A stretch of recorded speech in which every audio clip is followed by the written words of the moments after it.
Buenas, gracias por acompañarnos una vez más en esta serie que estamos comenzando, que se llama En esto creemos.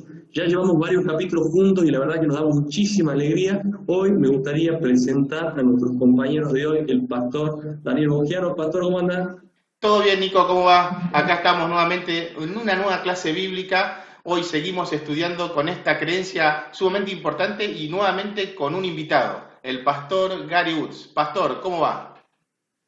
Muy bien, una alegría estar juntos y realmente para hacer algo de lo que más nos gusta hablar sobre la Biblia y hablar especialmente sobre creencias, por qué creemos, en qué creemos y en base a qué, ¿no? Porque a veces sabemos en qué creemos, pero no sabemos en base a qué, y creo que ahí la Biblia se vuelve fundamental, así que espero que disfrutemos el estudio de hoy.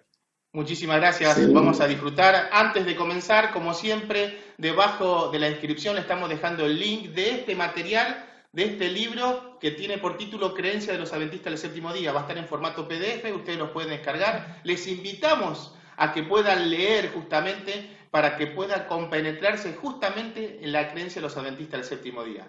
Pastor Gary, ¿nos quiere acompañar en oración? Así comenzamos con el estudio de la creencia número 10, la experiencia de la salvación. Por supuesto, oremos. Querido Dios que estás en los cielos, agradecidos estamos por poder estar aquí juntos para estudiar, para repasar, para conocer acerca de una de las creencias que consideramos importante en nuestra vida cristiana, en nuestro día a día. Señor, que lo que estudiemos hoy pueda ser una realidad y que lo podamos no solamente comprender, sino también vivir en nuestro día a día. Lo pedimos y lo agradecemos en el nombre precioso de Jesús, nuestro Salvador. Amén. Amén. Muy bien. Empecemos, Pastor Gary. Vamos a ver este tema interesante, la experiencia de la salvación. Exactamente, la experiencia de la salvación. Yo quería preguntarles, ¿no? No sé si alguien sabe cómo se hicieron las primeras películas, ¿no? Las primeras películas, especialmente de dibujitos, y alguien va a decirme, ¿y esto qué tiene que ver con lo que vamos a ver? Ténganme un poquito de paciencia, ¿sí?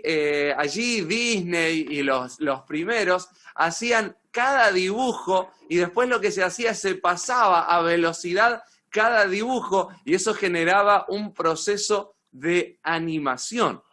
Y entonces así parecía que se movía, aunque en realidad era cada dibujo que se iba moviendo de manera tal que generaba el efecto de movimiento. Para representar la experiencia de la salvación, a mí me gusta pensar en esto. Cada día de nuestra vida, podríamos decir, es una foto, pero cada una de esas fotos en realidad después se convierten en una gran película. Es decir, que nuestra salvación la tenemos que mirar desde dos dimensiones. El día de hoy, mis decisiones de hoy, mis acciones, todo lo que envuelve el hoy, pero que al mismo tiempo cada decisión de cada día se manifiesta en una gran película. Y yo no estoy inventando esto. Segunda de Timoteo, capítulo 4, allí versículos 7 y 8, el apóstol Pablo va a manifestar esta idea usando otra metáfora, ¿sí? Él va a decir en el versículo 7 de segunda de Timoteo 4, he peleado la buena batalla. He acabado la carrera, he guardado la fe. Por lo demás, me está guardada la corona de justicia, la cual me dará el Señor juez justo en aquel día, y no solo a mí, sino también a todos los que aman su venida. ¿Por qué muestro este texto? Porque es una carrera, porque es una batalla, no es un momento. Si nos quedamos con el concepto de la foto, todos, y me imagino Pastor Nicolás, Pastor Daniel, todos hemos tenido momentos muy buenos espiritualmente con nuestras decisiones y también hemos pasado por otros momentos donde si nos quedamos con esa foto seguramente nuestra situación espiritual sería lamentable o con tanto por mejorar que uno diría no me gusta esta foto, quiero sacar esta foto del rollo. ¿No? Qué antigüedad hablar de rollo. Pero en este concepto lo importante es la suma de las fotos que forman la película. Y por eso creo que esto lo podemos ver desde distintos aspectos, la experiencia de la salvación. Pastor Daniel. Interesante, ¿no? Porque dijiste justamente ese texto, he acabado la carrera, y me da la sensación que hay un inicio, pero al mismo tiempo hay un crecimiento y un proceso en esa carrera. Cuando yo empiezo dándole fuerza y debo mantener durante toda la carrera para poder llegar a la meta. Y eso implica, bueno, perseverancia, constancia y todo lo que conlleva, ¿no? El tema de la carrera estoy hablando. Sin duda, y de alguna manera a los cristianos nosotros no nos podemos mantener de una manera estática. Yo siempre digo que la vida cristiana, cuando el cristiano se pone en punto muerto, siempre el cristiano está en su vida. La vida del cristiano es en una subida, porque de paso no es solamente la metáfora, vamos a la patria celestial, que está arriba. Entonces, cuando en esta subida hacia la patria celestial nosotros ponemos punto muerto, quienes manejan, quienes conducen, quienes les gusta la mecánica, saben que un auto en punto muerto se puede llegar a sostener estable, y ni tanto, en algo plano. Ahora, en una subida, en punto muerto, el auto va hacia atrás. En la vida cristiana es exactamente así. El apóstol Pablo utiliza otra metáfora en algún otro de sus cartas, y él habla acerca de la carrera. Sí. Y es esto mismo, nosotros en esta carrera tenemos que ir avanzando. Quien cae en una meseta sin siquiera darse cuenta está retrocediendo. Me pasó algunas veces que cuando estaba estudiando justamente en la UAP, que salía a correr y me tocó una parte con una subida. Arranqué bajando, después algo así, ¿cómo se dice? Derecho, no inclinado, y finalmente la última cuesta era subiendo, eran como 400 metros. Y las piernas no te dan, o sea, hay que tener una preparación sumamente buena con respecto al físico para poder subir cuesta arriba, y creo que la carrera del cristiano es eso, una subida continua, un camino hacia el cielo que no es fácil, pero no estamos solos. En ese sentido. Exacto, yo iba a hacer énfasis en eso, pastor, porque también te debe haber pasado haciendo ejercicio que a veces empieza una ráfaga de espalda. Sí. Y es ese vientito, y acá puedo jugar un poquito, ese neuma, ¿sí? que te empuja de atrás, que hace que sea todo más fácil. Bueno, la obra del Espíritu Santo muchas veces ejerce esa influencia que en las subidas de la vida nos da ese empujón que necesitamos para seguir adelante. Y cuánto más en la experiencia de la salvación, ¿no? Entonces, creo que es maravilloso el verlo de esta manera, el entenderlo así. Ahora, cuando hablamos de salvación, creo que estamos de acuerdo, Pastor Nicolás, Pastor Daniel, que no podemos quedarnos con un solo elemento. Hay una suma de fichas que se colocan en el tablero que todas son indispensables. A mí me gusta la figura de la escalera. Para seguir avanzando, para seguir creciendo, necesitamos de distintos pasos, de distintas acciones, algunas propias, otras que son externas, que dan en este crecimiento del cristiano, en la experiencia de la salvación. Podríamos hablar salvación, justificación, santificación, purificación, redención, todas estas sion, ¿sí? Sí. Que son distintos aspectos en la experiencia y que son indispensables. Algunas tienen que ver con acciones que yo hago en relación a lo que Dios hace conmigo, y otras son directamente y exclusivamente acciones recibidas. La Biblia lo va a decir por gracia, sin merecimiento, y que dan la experiencia maravillosa de la salvación. Y al mismo tiempo, a mí me gusta enfatizar que estos elementos hay cuestiones que están basadas en el pasado, otras en el presente, y algunas de estas acciones tienen una mirada en el futuro. Entonces, por eso me gusta la idea de la película, la primera parte, la parte medular, el hoy, y a la conclusión, el desenlace del evento, ¿no? Interesante, ¿no? Porque ahí estoy viendo algunas palabras: salvación, justificación, santificación, que estaba mencionando recién el pastor Gary, y vemos claramente que la salvación y la justificación es el perdón de los pecados, que eso se logró hace 2000 años atrás en la cruz. Cristo pagó la deuda y nos compró con su sacrificio. Ahora, el tema del proceso de la santificación, que creo que muchas veces nos olvidamos que esa palabrita es un proceso que dura toda la vida dentro del cristiano. Que básicamente, en otras palabras, el proceso de la santificación es ir abandonando el pecado. Ir dejando cosas que nos gustaba, por así decirlo, y que ahora debo dejarlo porque hemos aceptado al Señor Jesucristo. Y el tema de la redención, aunque ya nos salvó, nos rescató, todavía estamos viviendo en este mundo de pecado y eso se va a solucionar cuando Cristo venga por segunda vez. Ahí se termina todo este dolor, sufrimiento y vamos a ser salvos de la presencia del pecado, por así decirlo. Sí, y usando un poquito lo que vos decías, mira, yo justo me traje por las dudas que me atragante acá un vaso de agua, ¿no? Y me gusta pensar que todos nosotros somos vasos. Y en nuestra vida nosotros venimos con un vaso que ya viene llenado de pecado, ¿sí? Nacemos en pecado, la Biblia lo dice claramente. Y nosotros en ese proceso, cuando yo entiendo lo que Cristo hace por mí, es la experiencia de la salvación, cuando yo lo acepto, yo tengo que tener una actitud de vaciamiento, es decir, tengo que vaciar ese vaso de lo que soy, y eso involucra mi vida de pecado. Y entonces ahí empieza este proceso de santificación, que es decir, yo necesito que ese vaso esté vacío para que pueda ser llenado por lo que Dios quiere colocar en él. Tal cual.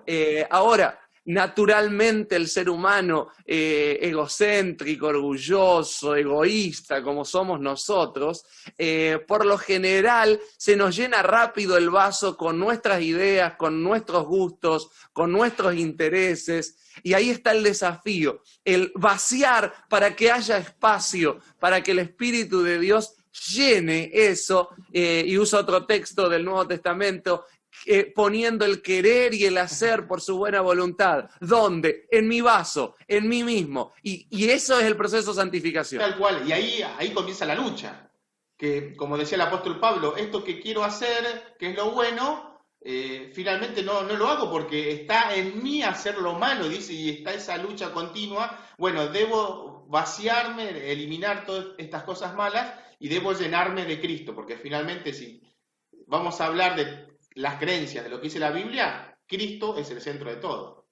Sin lugar a dudas, sin lugar a dudas. Es más, ahí en la imagen nosotros vemos, ustedes están viendo acá, ¿sí? esa cruz, ¿no? Es el eje, la salvación y la cruz son sinónimos. Ahora, el problema está cuando me quedo solo con la cruz. Tal cual. ¿Sí? La cruz es el elemento movilizador, es el que pagó el precio, es el que me da la posibilidad. Sin cruz no existe salvación. Ahora, la cruz sola me puede dar una falsa sensación de seguridad si es que yo no entiendo todos los demás procesos que están vinculados a la experiencia de la salvación, ¿no? Entonces, yo los invito, si les parece, que podamos avanzar. Y este elemento, que de paso el libro de Romanos enfatiza mucho y varios conceptos en relación a esta creencia fundamental, pero lo menciono así en forma veloz.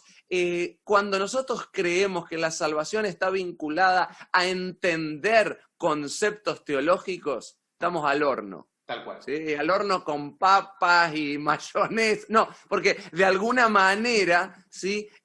No se trata de una cuestión teológica, se trata de una cuestión, como decíamos, experiencial, de lo que yo hago, de lo que yo decido. Entonces, si yo no experimento la salvación, por más que la entienda, por más que la vea en el texto bíblico, de nada me vale, porque decíamos, necesito vaciar el vaso. Entonces, yo puedo entender que el vaso tiene agua, que el vaso es de vidrio, que tiene agua hasta acá, todo bárbaro, pero con la teoría no vacío el vaso. Y acá lo necesario es vaciar el vaso. Por eso la decisión de cada uno de nosotros de vaciarnos de nosotros y llenarnos de Cristo es imprescindible. Por eso no alcanza con la teoría. Así que me parece esto claro e importante de repetir. El problema radica, no está mal tener el conocimiento, o sea, conocer la Biblia. es necesario leerla todos los días para tener un relacionamiento con Dios, pero básicamente volvemos a lo que dijimos anteriormente. Si yo quito a Cristo del centro, ahí se vuelve algo hueco, o sea, tengo conocimiento y nada más, y yo necesito en realidad, a ver, ¿por qué estudio la Biblia? ¿Por qué oro? ¿Por qué predico? Porque quiero presentar a Cristo, quiero conocer a Cristo, y si yo saco eso, creo que ahí se vuelve otra vez algo vacío, sin sentido, y ahí es salvación por obra. Que no vamos a entrar en ese tema. ¿Es necesario estudiar la Biblia? Por supuesto que es necesario, pero si yo quito a Cristo porque solamente para tener conocimiento, y ahí ya estoy perdido, porque no estoy viendo a Cristo, no estoy buscando a Cristo, no quiero conocer más de Cristo. Exacto. Y acá hay un elemento de los que ya mencionamos que a mí me gustaría hacer un poquito de énfasis porque nos ayuda a entender. ¿Qué es el arrepentimiento? El arrepentimiento para mí es el elemento crucial de rompimiento. Es lo que empieza, a mi criterio, a girar el vaso para su vaciamiento. ¿Por qué? Porque es donde me doy cuenta que no hay nada bueno en mí. Es cuando me doy cuenta que sin un cambio estoy perdido, que sin lo que Cristo hizo, ahora, el arrepentimiento genuino, y acá me gusta la palabra genuino, el de verdad, el claro, produce un cambio radical, un giro de 180 grados. Venía hacia este lado y me doy cuenta que tengo que ir hacia este otro. Y este giro no debe ser únicamente en mi comportamiento o conducta, lo cual también obviamente debiera estar influido en este contexto, sino en mi relación hacia Dios y hacia el pecado, ¿no? Entonces, cuando yo me doy cuenta, por eso el arrepentimiento, yo puedo entender todo, pero si no me arrepiento, no pasa nada. Es más, hace un tiempo leía un libro que decía que uno de los grandes problemas del cristianismo moderno es la falta de arrepentimiento. Tenemos la teoría, tenemos los contenidos teológicos, hoy estamos en la época donde mayor material al alcance tenemos, en formato papel, en formato digital, en formato video, en formato audio, o sea, contenido espiritual no falta. Quizás este elemento, porque me siento que soy bueno, que en realidad no soy tan malo. Hace unos años me pasó, me acababa de mudar de ciudad y vino el vecino de enfrente a presentarse, demás, y entonces me dice, ¿y usted a qué se dedica? Y le digo, soy pastor. Y entonces pegó un salto hacia atrás, que como que si yo hubiera dicho que era, no sé, terrorista, y me dice, yo no le hago mal a nadie. Esa fue su frase y a mí me quedó grabado porque fue el salto hacia atrás y decir yo no le hago mal a nadie. Y me quedé pensando, es este concepto, no soy tan malo. Cuando nosotros somos conscientes que realmente nuestra sola naturaleza es mala, realmente ahí nos damos cuenta que le hacemos mal a todos todo el tiempo sin darnos cuenta. Interesante. Entonces, qué importante esto. Interesante que la palabra arrepentimiento básicamente significa, la etimología, la raíz de la palabra, significa cambio de pensar. O sea, yo debo cambiar el chip, como decimos habitualmente. Debo cambiar el chip y eso solamente lo podemos lograr por obra del Espíritu Santo. Dejar que Él cambie mi mente, que Él cambie mi corazón, para poder pensar diferente, ¿no? Sí, en términos tecnológicos de computación, ahí yo sé que Nico es muy bueno con la computación y demás, ¿no? Esto es formatear. Sí. Le cambio el formato, es borrón y cuenta nueva, formateamos la computadora, formateamos el teléfono y empezamos de vuelta. Ese es el concepto de arrepentimiento. Entonces, qué importante, y la primera pregunta que por ahí te hago a vos, a ti que estás en tu casa es, ¿has pasado por la experiencia genuina del arrepentimiento? Cada uno sabrá, ¿no? Pero este elemento en la experiencia de la salvación es vital. Ahora, la motivación es cuando realmente queremos seguir y nos damos cuenta que es el que nos justifica y nos libra de la pena de muerte, ¿no? Porque la Biblia dice, la paga del pecado es muerte. Ahora, cuando yo pongo los ojos en la cruz, en Cristo, me doy cuenta que la dádiva de Dios es vida eterna, el regalo es vida eterna. Entonces, pero el arrepentimiento tiene que estar, volvemos sobre esta idea, centrado en Cristo. Tal cual. Ahora, esta palabrita ya, Pastor Daniel, usted mencionaba, la justificación, es declarar a alguien justo. Pero la Biblia me dice que no hay justo ni aun uno. Y entonces acá entramos en un conflicto, ¿no? ¿Cómo puede un ser humano ser justo? Y la respuesta bíblica es: no hay justos, no hay ni uno realmente justo. Pero, y este es el pero más maravilloso, somos justificados por la sangre de Cristo, por lo que Él hizo en mi lugar.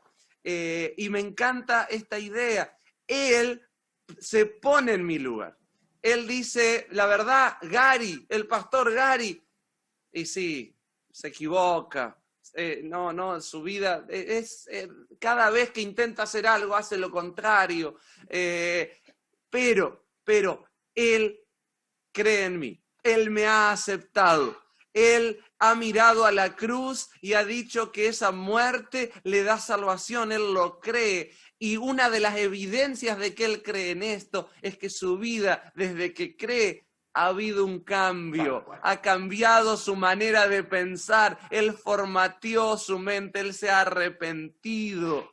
Y entonces yo me pongo en su lugar. Así que el único justo, ¿sí?, que es Cristo, es el que me da esa justificación, ese perdón a mí, aunque es inmerecido. Y creo que esto es maravilloso, porque el único que puede saber si realmente estoy arrepentido de verdad, el único que puede leer las mentes y los corazones, es el que dice: yo me pongo en su lugar, porque realmente he visto su corazón, he visto su conducta y sé que realmente está arrepentido de verdad, quiere un cambio de vida y me ha aceptado, ¿no? Y esto es maravilloso. Si nosotros logramos entender, Pastor Gary, que fuimos justificados, fuimos perdonados cuando no lo merecíamos, creo que si nosotros llegamos a captar ese punto, nuestra vida sería diferente como cristianos. Porque recibimos el perdón de Cristo sin que nosotros hayamos pedido o lo hayamos buscado, ¿no? Él dice que nos buscó y dio su vida por nosotros. Y dice una escritura muy interesante que si solamente hubiera habido en el mundo una persona que hubiera aceptado a Cristo, por esa persona iba a venir a morir. Interesante eso, ¿no? Que tenemos algo sumamente valioso que es Cristo, que dio su vida por nosotros cuando nosotros no hicimos nada. Y creo que ese es el punto que debemos entender.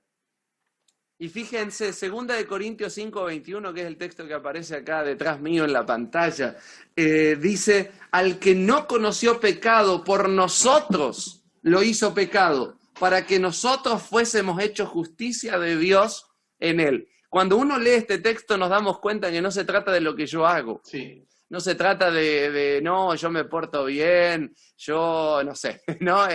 Doy ayuda solidaria en estos momentos difíciles. No se trata de lo que yo hago, se trata de lo que Él hizo por mí, aunque no me lo merecía. Entonces, esto es el concepto, quizás el núcleo de la experiencia de la justificación. Ahora, esto da un resultado, ¿no? Cuando yo paso por esta experiencia da estos resultados: santificación, este proceso que inicio de cada vez me voy vaciando más y soy más llenado por el Señor. Adopción en la familia de Dios. Cuando yo entiendo esto, yo tomo decisiones que me animan a ser parte de la familia de Dios. La seguridad, la certeza de la salvación, porque me doy cuenta que no se trata de lo que yo hago. Muchas veces nuestra duda acerca de la salvación tiene que ver en relación a nuestra conducta, porque nuestra conducta claramente es dudosa. Creo que un día hago esto, un día hago lo otro. En ese punto, la seguridad de la salvación, hay muchos cristianos que se convirtieron hace años, pero no tienen la seguridad de la salvación, y esa inseguridad no les trae paz. Exacto. No pueden experimentar el gozo de crecer en Cristo, de experimentar este crecimiento y esta alegría. Y creo que muchos, pero muchos cristianos, sin temor a equivocarme, no están seguros de su salvación. Sí, Cuando ya lo realizó Cristo, ¿no? Mirá, Dani, esta pregunta la he hecho algunas veces predicando y a veces en auditorios grandes. Y me gusta preguntarles, ¿quiénes están seguros de su salvación? Levanten su mano. Y me he encontrado, ¿sí?, con muchas veces que personas, como vos decías, que con una experiencia en el cristianismo, el conociendo sobre la cruz, sobre la salvación, no están seguras. Entonces, qué importante esto. Esto tiene que ver con un arrepentimiento genuino, pero tiene que darse esta seguridad. Nosotros no podemos vivir la vida, no sé si les ha pasado, salir de casa y pensar, ¿cerré o no cerré la puerta? Sí. ¿Cerré o no cerré la puerta? ¿Le puse llave o no le puse llave? Nosotros que vivimos en grandes ciudades, uno sabe que la deja abierta y chau, ¿no? Pero entonces, de alguna manera, no es fácil, y no importa qué tan largo sea el recorrido de ese día, un día uno lo sufre, porque tiene la duda. La vida cristiana con esta duda no es placentera, y la vida cristiana tiene que ser placentera. Si no es placentera, hay algo que no hemos entendido, y suele ser este punto. Creo que después el siguiente punto, vida nueva y victoriosa, depende justamente de la seguridad, porque si yo me siento seguro en la salvación, yo voy a encarar la carrera espiritual de otra forma, porque yo me siento victorioso, ganador. Y por eso tenemos el problema de que muchos cristianos, sean adventistas o no, estoy hablando en general, ¿no? Justamente al no estar seguros, yo salgo a la cancha, a ver, en un partido de fútbol, si los jugadores no salen con esa actitud ganadora, no importa cómo salga el resultado, ya perdieron el partido de entrada. Y creo que justamente ese es el punto, ¿no? Vida nueva y victoriosa depende mucho del anterior, la seguridad de la salvación. Y por otro lado, allí aparece el don de la vida eterna. Sí. Me gusta la palabra don, porque el don es un regalo, ¿sí? No es algo que me lo gano. Entonces, como es un regalo, a mí me pasó, el otro día vino un amigo, ni siquiera vino, me mandó un regalo, ¿no? Y yo estaba feliz de la vida, ¿viste? Ahora, si yo lo miro, el regalo, ¿me lo merezco? No. ¿Es por lo que yo hice? No, él me lo da porque es mi amigo, porque me quiere, porque sabía que lo necesitaba, ¿no? Y eso es el don de la vida eterna. El que me quiere me dice, yo quiero pasar una eternidad con vos, contigo. Entonces, por eso dice, acá está, pasajes para una eternidad conmigo. ¿Qué te parece? Nico, No, entonces, no se trata de me lo gané, si junté las millas necesarias para el pasaje. Si yo tengo que pagar algo, ya no es un regalo, no es un don. Tal cual. Nico, ¿querías decir algo? Sí, pensaba en que muchas veces nosotros, esto de la seguridad de la salvación, se transmite en la seguridad de en dónde realmente radica la salvación. Si yo tengo la seguridad de que en Jesús radica mi salvación, me voy a conectar con Jesús. Si yo identifico o estoy dudoso con respecto a eso, y parte de mi confianza en la salvación, o parte de mi seguridad en la salvación se ubica en mi conducta, me voy a conectar con mi conducta más que con Jesús. Entonces eso me parece muy interesante pensar y reevaluar cada día en nosotros. Fíjense algo, acá aparece el concepto de santificación allí en la pantalla, y me gusta algo que, para destacar, no podemos separar el concepto de justificación del de santificación. Yo he escuchado, me he encontrado con personas que hablan mucho del concepto de santificación, lo cual está bueno, pero el concepto de santificación divorciado, separado del concepto de justificación, rápidamente se va a convertir en un problema teológico. ¿Saben por qué? Porque el perfeccionismo me lleva a olvidarme de Cristo y el foco empieza a estar en mí, en lo que yo hago. Entonces, la santificación es un proceso necesario, importantísimo, vital de nuestra experiencia de la salvación. No hay duda alguna de esto. Ahora, cuando pierdo los ojos, cuando dejo de experimentar lo que dice la Biblia, puesto los ojos en Jesús, el autor y consumador de nuestra fe, cuando yo dejo de vivir eso, estoy tronado. ¿Por qué? porque los ojos van a estar en mí. Son dos opciones, o los ojos los tengo puestos en mí o los tengo puestos en Jesús. Cuando los dejo de poner en Jesús, ¡pum!, me caigo por el barranco. Teológicamente, en mi vida del día a día, o sea, no existe otra salida a esta vivencia. Interesante, ¿no? El concepto, ¿no?, de adopción en la familia, que si yo me pongo a pensar, nosotros, dice el Señor Jesucristo, somos hijos del diablo. Por lo tanto, cuando nos rescata, nos adopta. Ahora ya tenemos otro padre y ahora yo soy parte de la familia celestial. Y a veces nos olvidamos este concepto de que al aceptar a Jesús, tenemos un lugar en el cielo preparado para cada uno de nosotros y donde vamos a ser parte de esta gran familia de Dios. Y también es otra forma que nosotros tenemos que, cada día cuando nos levantamos, el Señor me rescató y ahora Él es mi Padre y soy parte de esta gran familia. Creo que si cambiamos este chip, esta forma de pensar, sería diferente nuestra vida todos los días. Totalmente diferente.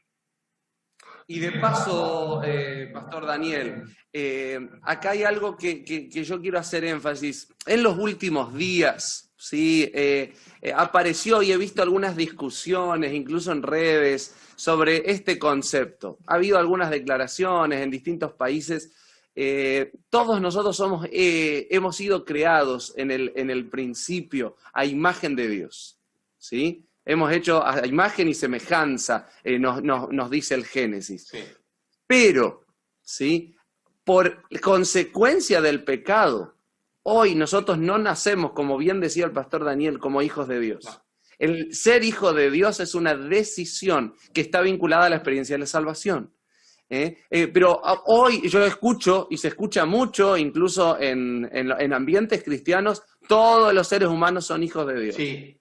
La Biblia dice otra cosa, ¿sí? El ser hijo de Dios es la adopción que Cristo hace de aquellos que desean ser hijos de Dios. Es decir, Dios me pregunta, ¿vos querés que yo te adopte? Yo te quiero adoptar, pero no te puedo obligar. Apocalipsis 3:20 nos muestra la dinámica con la cual el Señor trabaja. Yo estoy a la puerta y llamo, no es que entro con el equipo SWAT, tiro la puerta abajo y vení que ahora... No. Si vos querés, yo tengo el deseo de adoptarte en la familia, en que seas mi hijo, pero no te obligo. Exactamente. Ahora, un punto importante, porque estamos hablando justo de la experiencia de la salvación, estamos hablando de la adopción de la familia en este momento, la adopción en la familia celestial estamos hablando, ¿no?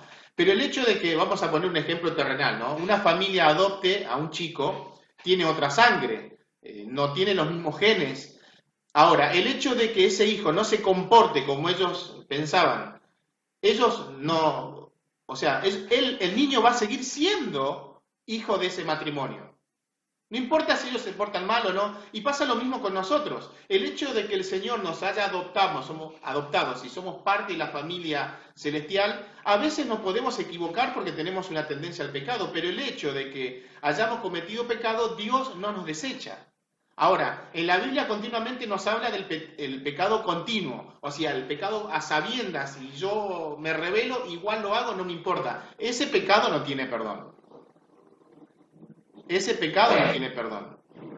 El que continúa, me estoy acordando de la clase de un profesor de teología que decía, ese pecado continuo, el que continúa, ese pecado ya no puede ser perdonado.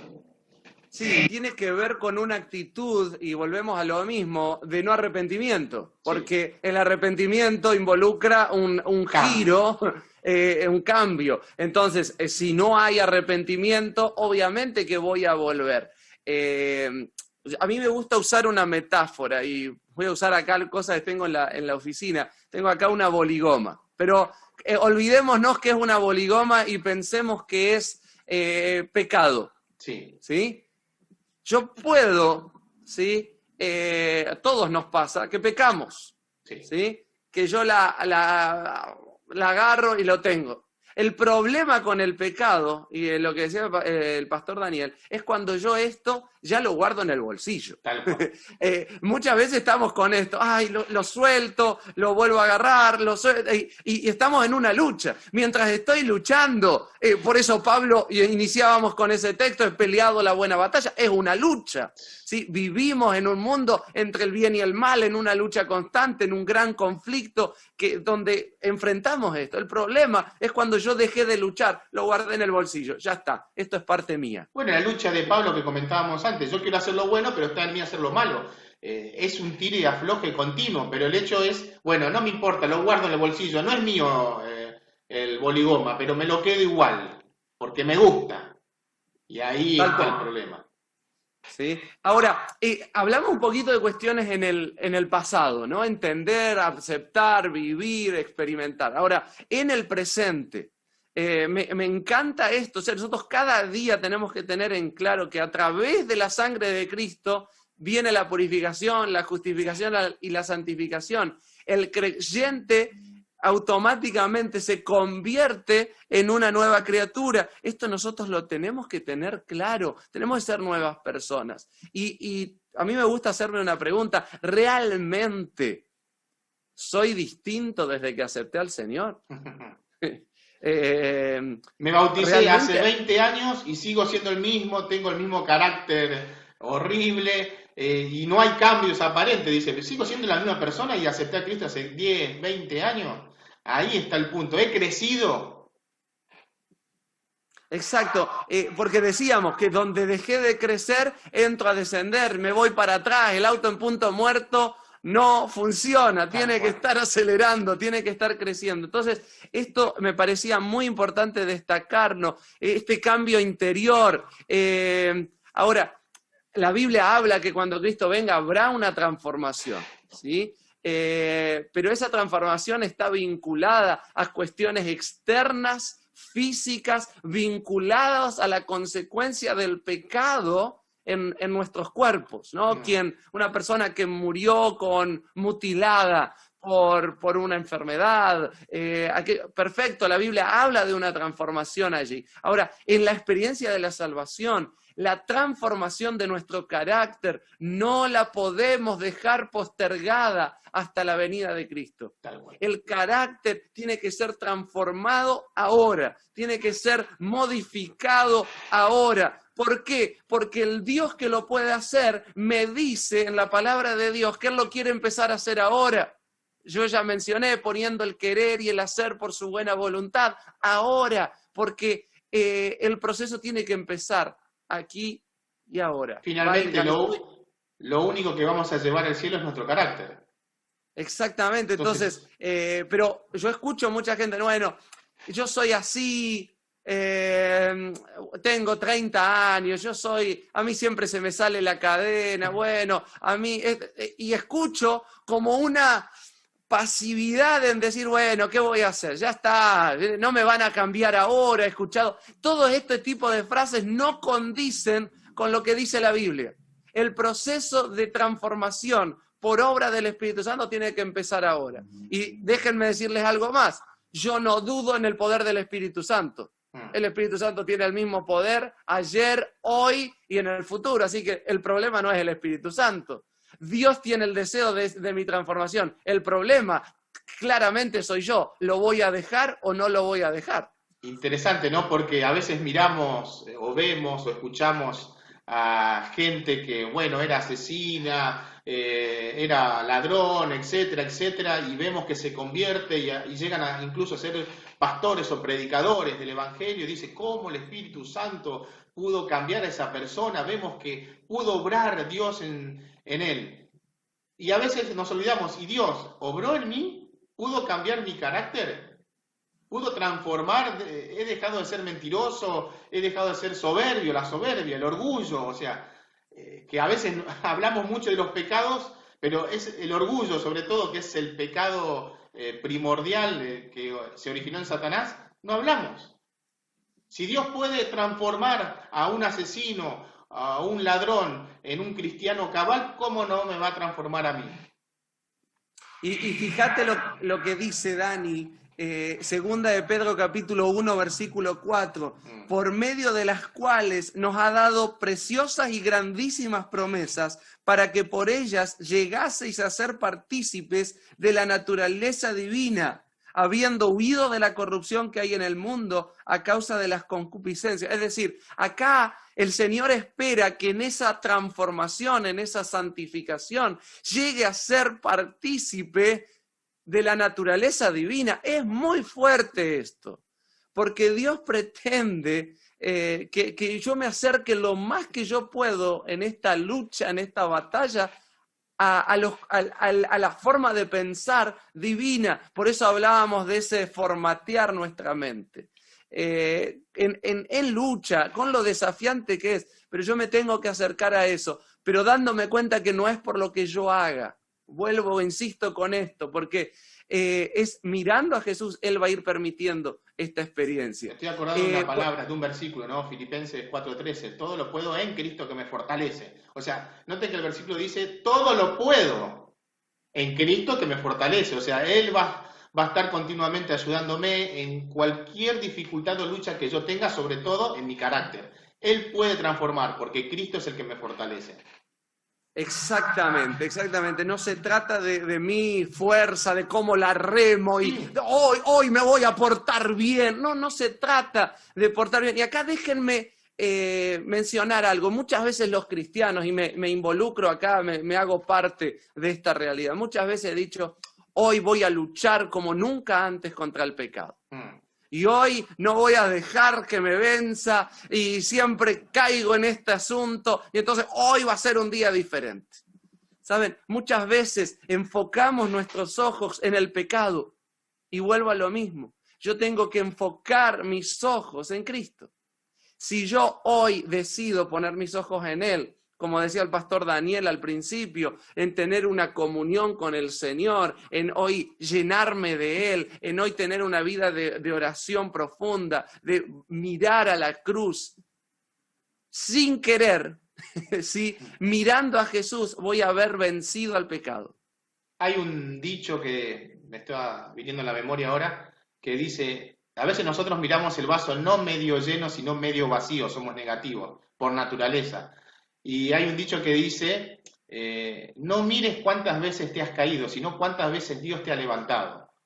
Ver el lado positivo, sí, voy a tropezar, pero 7 veces cae el justo y vuelve a levantarse, dice Proverbios. Entonces ahí creo que está el punto, tener una mentalidad positiva sabiendo que Cristo está al lado mío acompañándome en cada paso de esta carrera celestial, ¿no? Y fíjense lo que dice Colosenses capítulo 1, versículos 9 y 10. Por lo cual también nosotros, desde el día que lo oímos, no cesamos de orar por vosotros y de pedir que seáis llenos del conocimiento de su voluntad en toda sabiduría e inteligencia espiritual, para que andéis como es digno del Señor, agradándole en todo, llevando fruto en toda buena obra y creciendo en el conocimiento de Dios. Es decir, tiene que haber ese crecimiento que veníamos mencionando, ¿sí? Pero esto se da, y fíjense que el apóstol Pablo podría decir, les mandé un comentario bíblico lleno, les mandé 15 cartas, les di 200 sermones. Él les dice, estoy orando por ustedes. El apóstol Pablo entiende que esto tiene que ver con una búsqueda espiritual. Por eso decíamos, cuando enfocamos en Jesús, cuando nos ponemos los ojos en Él, esa lucha, esa necesidad de crecimiento se da en forma natural, porque estoy llenándome de Él a cada momento. ¿Tendré caídas? ¿Alguna vez volveré a agarrar la boligoma? Sí, por supuesto, pero ni bien me doy cuenta, la voy a soltar, la voy a tirar lo más lejos posible, porque quiero seguir creciendo en ese vínculo, en esa relación con Jesús, porque me doy cuenta todo lo que Él ya hizo por mí, lo que hace y lo que va a hacer. Por eso hablamos de en el pasado, en el presente, y ahora nos vamos a meter en la última parte que tiene que ver con el futuro. Y qué maravilloso lo que la Biblia habla acerca del futuro. Nuestra salvación se cumple en forma final y completa al ser glorificados en la resurrección y trasladados al cielo. Por medio de la glorificación, Dios comparte con los redimidos su propia gloria. Ahí, ese es el broche de oro, ahí le ponemos el moño al regalo, ahí terminamos, ¿sí?, con este proceso. Sin olvidar lo que hizo, eso que tengo que ir haciendo cada día, pero el cierre final será en ese maravilloso día cuando el Señor venga. No nos olvidemos de eso. La carrera termina ahí. Hace un tiempo estaba allí hablando con alguien que estaba tomando una decisión por Jesús, ¿no? Y bueno, iba a bautizarse, ¿no? Y que estaba feliz, y en la charla me dice, al fin, pastor, ya llegué. Y yo no estaba seguro hacia dónde apuntaba. Por ahí digo, al fin llegó el día del bautismo, al fin llegó esto. Le digo, sí, realmente al fin llegó el día del bautismo. Pero le digo, déjame decirte algo. La línea de llegada en esta carrera no es el bautismo, no es empezar a ir a la iglesia, no tiene que ver con eso. La línea de llegada es cuando el Señor venga. En realidad, si nos ponemos a hilar finito, en realidad llegaste a la línea de partida. Exacto. Ahora comienza la carrera real. Lo previo era calentamiento. Exacto. Antes de la carrera. Tal cual. Entonces, qué interesante, ¿no? Entender que esta es la línea de llegada, que este es hacia donde vamos, ¿no? Fíjense esto, Pablo relacionaba nuestra salvación presente con la primera venida de Cristo. En la cruz histórica, la resurrección y el ministerio celestial de Jesucristo, nuestra justificación y santificación fueron aseguradas de una vez para siempre. Sin embargo, Pablo relaciona nuestra salvación futura, la glorificación de nuestros cuerpos, con el segundo advenimiento de Cristo. Es allí, ¿no? Y hago énfasis en estos conceptos porque me parece que está bueno recordarlos. Ahora, este acepto, ¿no? Este aspecto, la base de nuestra aceptación ante Dios. Fíjense, ni los rasgos de un carácter semejante al de Cristo, ni la conducta impecable, ojo con esto, dice, deben constituir la base de nuestra aceptación de Dios. Muchas personas dicen, yo todavía no me puedo entregar a Dios, yo todavía no puedo tomar una decisión de Jesús porque todavía peco, ¿no? Nos hemos encontrado. Hasta que yo no deje de pecar, hasta que no abandone el pecado, no voy a ir a la iglesia, tengo que arreglar mi vida, dice. Y acá hay un asunto interesante, no se trata de eso, la Biblia está hablando que no es acerca de esto. La justicia salvadora viene del único hombre recto, Jesús, y el Espíritu Santo que nos trae hasta nosotros. Entonces, este aspecto es vital para no caer en esta falsa sensación de que está basado en nosotros. Ya hemos dicho hasta el cansancio, es en Cristo. La experiencia de la salvación es en Cristo. Y fíjense que el reformador Calvino dijo lo siguiente, así como Cristo no puede ser dividido en partes, del mismo modo, la justificación y la salvación, las cuales percibimos que están unidas en Él, son inseparables. Termino con esta idea que lo habíamos dicho, yo les decía, son parte de la misma moneda. Y cuando dejamos la justificación y nos olvidamos de la santificación, caemos en un peligro que por ahí podríamos llamar la gracia barata. Es decir, creer que no importa lo que haga, Jesús me ama y me va a perdonar. Y es verdad, Él me va a amar y me ama sin importar lo que haga, pero cuando yo me doy cuenta de esto, tengo que pasar por esa experiencia del arrepentimiento que me lleva a la justificación de Cristo y que me mueve a este proceso de santificación. Ahora, al mismo tiempo, la santificación, sin poner los ojos en Jesús, me hace caer en el perfeccionismo y a poner los ojos en mí.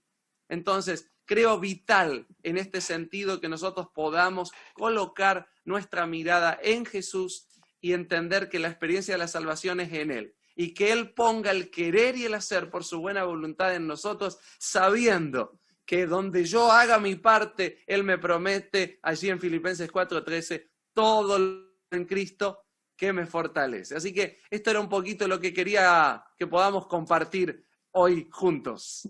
Muchísimas gracias, Pastor Gary. Gary. Sí. Nico. Muchísimas gracias, Pastor Gary, por la presencia de hoy. De verdad que quedó clarísimo. Creo que muchos pudimos aclarar algunas dudas. Seguramente los que están viendo quieren saber más acerca de esto. Así que les recordamos que tenemos el link abajo en la descripción para que ustedes puedan ampliar el tema. Pero muchísimas gracias. La experiencia, me quedo con la experiencia de la salvación, es algo que tenemos que disfrutar. Y me encantó esa frase, me la voy a guardar.